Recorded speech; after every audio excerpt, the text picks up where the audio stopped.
কাশ্মীর ভারতের 17 জন আলেম ওলামা আল্লাহর ওলি স্বপ্নে দেখতেছে এবং ভৌগোলিক অবস্থা তারা যোগ বিয়োগ করে মিলাইছে 27-28-এর মধ্যে সেই গজবা শুরু হয়ে যাবে। নবী মুহাম্মদ সাল্লাল্লাহু আলাইহি সাল্লাম 1445 বছর পূর্বে সেই ভবিষ্যৎবাণী করে গিয়েছেন, গজবাতুল হিন্দ, হিন্দুস্তানে একটা মহাযুদ্ধ হবে। তোমাদেরকে আল্লাহ পাক যে একটা যৌবন দিয়েছে, যৌবন, আমি মুসাফির হয়ে হাত জোড় করলাম মুফতি মুস্তাফিজ সাহেব হুজুরের মাদ্রাসার মাহফিলে, এই যৌবনটাকে একটু পবিত্র করো যুবক ভাই। তোমাদের এই যৌবনটা অনেক মূল্যবান আল্লাহর কাছে, অনেক মর্তবাওয়ালা এই যৌবন। একটা হলো জীবন 60 বছর, এর মধ্যে 20 বছরের একটা যৌবন আসেনি, এইটার অনেক সম্মান, অনেক মূল্যবান।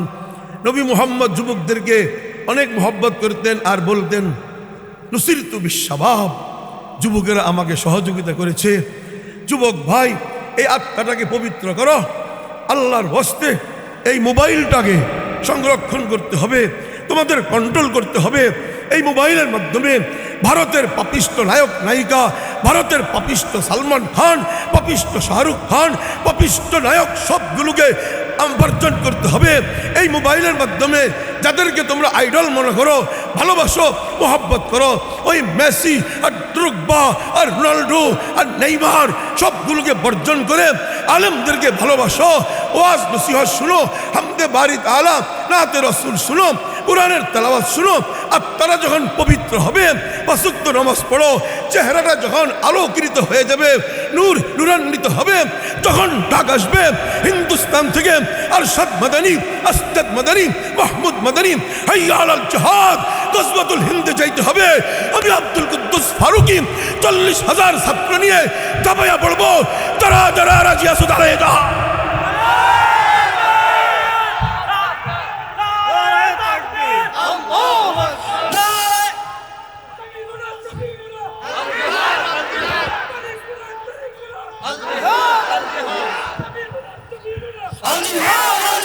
বসে যান, বসে যান, ইনশাআল্লাহ বলুন ইনশাআল্লাহ, আরো জোরে বলুন ইনশাআল্লাহ।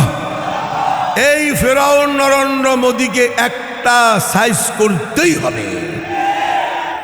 যতক্ষণ তার বিরুদ্ধে যুদ্ধ ঘোষণা না হবে, এই বাংলাদেশে স্থিরতা আসবে না। এই ফেরাউনকে সাইজ করার জন্য আল্লাহর স্পেশাল সেনাবাহিনী, লা তাজালু তাইফাতুম মিন উম্মতি ইকাতিলুনা আলাল হক ইসাবাতুম মিনাল মুসলিমিন লা ইয়াবরাহা হাযা দ্বীন কায়িমা ইকাতিলু আলাইহি ইসাবাতুম মিনাল মুসলিমিন।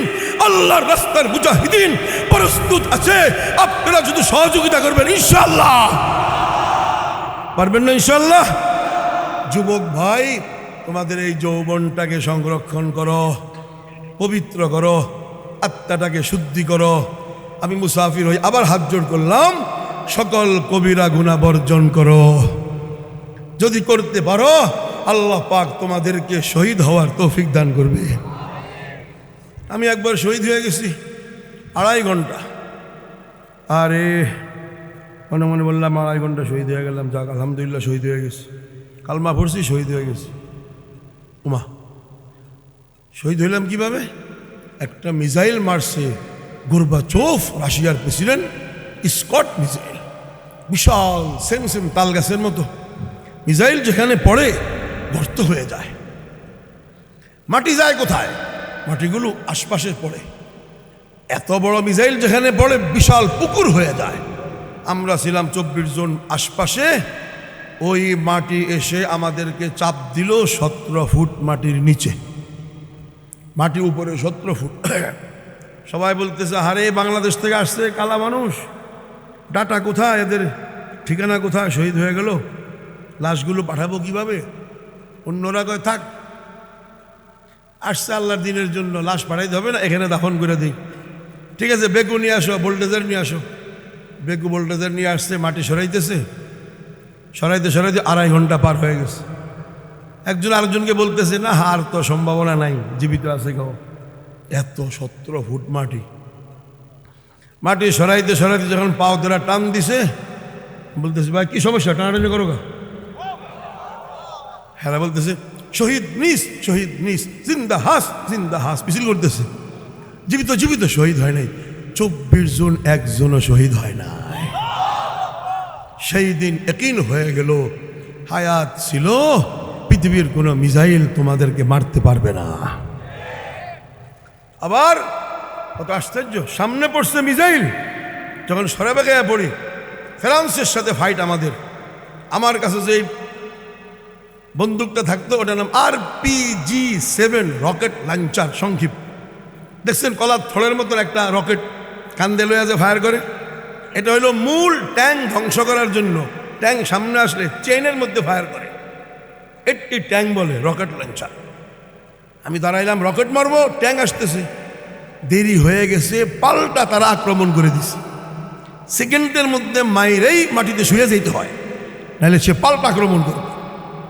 যখন দেরি হয়ে গেল, রকেট মারলো, আমাদের সামনে পড়ছে। রকেটটা ভালো লম্বা, অর্ধেক মাটির ভিতরে ঢুকে গেছে, আর অর্ধেক লাল হয়ে ফাটবে ফাটবে, পাংখা ঘুরতেছে। আমরা 6-7 জন, আমি এই কালমাফর কালমাফর, রকেট ফুটবে ফুটবে, লাল হয়ে গেছে, শুয়ে যা শুয়ে যা। আমরা শুইছি, কালমা ফুটতেছি, চোখ বন্ধ। 3.5 মিনিট পরে কই কিন্তু ফুটে না গা, ফুটে না গা, দেখি লাল হয়ে গেছে, ফুটে না। এমন রাগ উঠছে, ফুটুস না। বুট জুতা গলে গেছে, রকেট ফুটে না। ইজা জা আজালুহুম লা ইস্তাখিরুনা সাআহ ওয়া লা ইস্তাকদিমুন আইনামা তাকুনু ইউদরিকুমুল মাউত ওয়ালাউ কুনতুম ফি বুরুজিম মুশাইয়াদা কুল ইন্নাল মাউতাল্লাযী তাফিরুনা মিনহু ফাইন্নাহু মুলাকীকুম। মউত থেকে পালাইবা, সেখানে মোলাকাত করবে। পিঞ্জিরার ভিতরে ঢুকবা, আজরাইল সেখানে ঢুকে যাবে। আবার হায়াত 1 সেকেন্ড আগেও হবে না, পিছেও হবে না। পৃথিবীর কোনো শক্তি তোমাদেরকে মারতে পারবে না। তাহলে ইমানটা একটু শক্তিশালী হয়েছে তো? আল্লাহ যে আছে, নুসরত সাহায্য আসবে, বিশ্বাস আছে তো? ইনশাল্লাহ গজবাতুল হিন্দ যখন শুরু হবে, কচ্ছপখোর নরেন্দ্র মোদী, পেশাবখোর নরেন্দ্র মোদী 40 দিন টিকবে কিনা আমার আত্মবিশ্বাস। পৃথিবীর কোন শক্তি মুসলমানদের সাথে পারে নাই। 313 জনের সাথে বদরে আবু জাহেল পারে নাই, উহুদে পারে নাই, খন্দকে পারে নাই, হুনাইনে পারে নাই, মউতা পারে নাই, কোন গজওয়ায়ে কুরাইজা পারে নাই, কোন নজির পারে নাই, খাইবারে পারে নাই। হে আবু জাহেলের পেলা মূর্তি পূজারী নরেন্দ্র মোদীও পারবে না। আমার আত্মবিশ্বাস। ইনশাল্লাহ বলুন যুবক ভাই, তাহলে গুনাহ ছাড়বে তো ইনশাল্লাহ? শাহাদাতের তামান্না থাকবে তো? কথা শেষ। রক্তটা মাটিতে পড়ার সাথে সাথে শহীদদের সব গুনাহ মাফ হয়ে যায়। রূহটা তাৎক্ষণিক সবুজ পাখির ভিতরে ঢুকে যায়, পাখিটা উড়াল দিয়ে তাৎক্ষণিক জান্নাতে চলে যায়। ভবানীপুরের কলেজ মাঠের যুবক ভাই, অবৈধ প্রেম করে হিন্দি পিকচার, ইংলিশ ছবিগুলো দেখে দেখে যৌবনটারে নষ্ট করো না, আত্মাটাকে শুদ্ধি করো। এই আল্লাহর ওলিদের সোহবতে আসো, আলেম ওলামাদেরকে ভালোবাসো, মোহব্বত করো, গুনাহগুলো ছেড়ে দাও। আল্লাহ পাক তোমাদের ছাত্র ভাই 1650 জনকে ভারতের হিন্দু পুলিশেরা ঢাকাতে গুলি করে হত্যা করেছে, তারা শহীদ হয়েছে। তোমরাও দিল্লিতে গিয়ে ডাইরেক্ট জাহাজ করে শহীদ হইবা। তোমাদের কবরের হিসাব নাই, হাসর নাই, মিজান নাই, পুলসিরাত নাই, আলমে বরজখ নাই। যখন শহীদ তাৎক্ষণিক জান্নাত। সারাদিন জান্নাতে বিচরণ করবে, রাত্রে থাকবে কোথায়? আমি 2য় খণ্ড বুখারী মাগাজিও পড়াই, কিতাবুল জিহাদ, কিতাবুল তাহারাত, মেশকাত এটাও পড়াই, আবার হেদায়াও পড়াই, তাফসির একটা, তরজমা 5 পারা, এগুলো 5 ঘন্টা আমার। দেখলাম কিতাবুল জিহাদ 2য় খণ্ড মেশকাত, তাহতাল আরশ আনাদিল, আর লম্বা হাদিস, আরেকটা শব্দ মুআল্লাকা, আল্লাহর আরশে কুরসির নিচে স্বর্ণের পাখির বাসা ঝুলতেছে। পাখির বাসা, আল্লাহর আরশে কুরসির দাম সম্মান অনেক বেশি। পাখির বাসা খেরকুটার হয়, সেখানে খেরকুটার হবে না, স্বর্ণের পাখির বাসা। কে থাকবে এই বাসা? কানা দিলে কে থাকবে? এই ঝুলন্ত পাখির বাসায়, স্বর্ণের পাখির বাসায় কে থাকবে? সারা দিন শহীদদের রূহগুলো জান্নাতে এক ডাল থেকে আরেক ডাল, এক ডানা থেকে আরেক ডানা, এই ফল সেই ফল খাবে, বিচরণ করবে। রাত্রে এসে আল্লাহর আরশে কুরসির নিচের স্বর্ণের পাখির বাসায় অবস্থান করবে। আমার জন্য দোয়া করবা, আমি যেন গজওয়াতুল হিন্দে গিয়ে শহীদ হইতে পারি। অনেক চেষ্টা করার পরও আল্লাহর রাস্তায় শহীদ হইতে পারি নাই।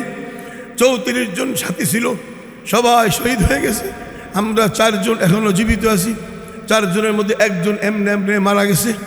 তোমাদের সকলের কাছে দরখাস্ত থাকলো, ইনশাল্লাহ আমার 40,000 ছাত্রকে নিয়ে, মুস্তাফিজ সাহেব হুজুরও আমাদের এই ছাত্রদের মধ্যে আছে, উনি আমাদের ওস্তাদ মাদ্রাসার আবার ছাত্র। আমি যদি গজওয়াতুল হিন্দের দিকে যাই, আপনারা সহযোগিতা করবেন তো ইনশাআল্লাহ? আল্লাহ পাক হাত উঁচু করেন। আল্লাহ পাক আমাদের সকলকে আমল করার তৌফিক দান করুক।